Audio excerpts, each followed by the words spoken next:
areas are to be shown only with the Tirthankaras which were associated with Bahubali. So this was great, that even a personality, even a charitra who was not a Tirthankar, non-Jain character was accorded such an exaltation. Next. In the ceiling from Shwetambar place to Mahavir, it's a very important place. You will find Bahubali, the creeper, and here we find the Sadhvis, this Shwetambar tradition. A name is written, Brahmi Sundari.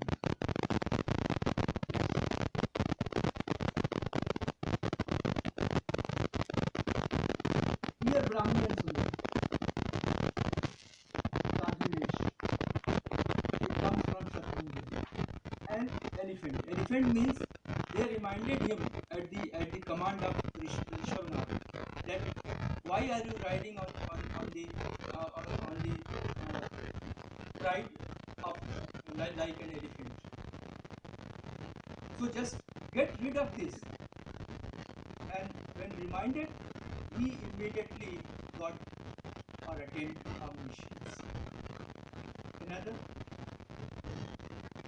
Bahubali was accorded, but Bharat was not. But Bharat also subsequently renounced the world. Muni Dharma he has taken, performed rigorous austerity, and then he also came to be shown in the images which were meant for worship. And here you can see close to the feet the Navanidhi's nine pictures are there representing Navanidhi, which were renounced because he was Chakravarti. He renounced sword, horse, elephant, all these sitting. But here symbolically 9 vessels are shown. This becomes still there. So the concept was important. Without violating, they have been represented, and which were just giving messages and messages. Next. Shwetambar painting. It is Digambar. So here you find Vidyadhari, Dhaula, Jai Dhaula, and here. Next.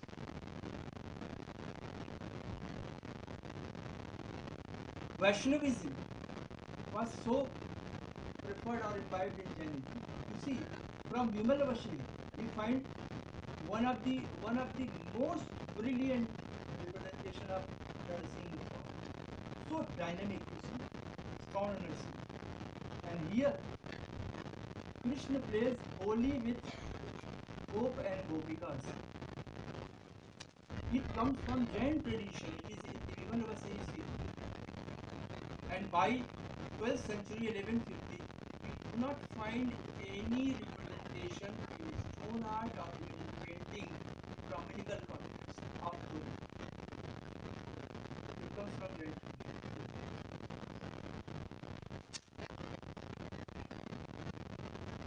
And finally, dancing in. It comes from Tirupati-Puram, Kanchipuram, Tamil Nadu. It's an information that in Digambar Puranas and even Trishashti Shalaka Purushari, the supreme dancer is not Shiva, but the supreme dancer Ritu in Rigveda is called, even Rigvedic tradition called. It is not Shiva, but it is Indra. And they have taken that tradition, carried, and shown Indra as the supreme dancer. Indra is present on all the occasions, on the birth, on the annunciation, on the Diksha, Kalyanakam, close to the Tirthankara. Indra comes and dances. And it is just most dynamic. So these were some of the rare images out of hundreds and hundreds others which I have just selected and tried to show you with the intention that Jain art was equally innovative, not at all monotony was there, and also full of aesthetic changes, just having social context social messages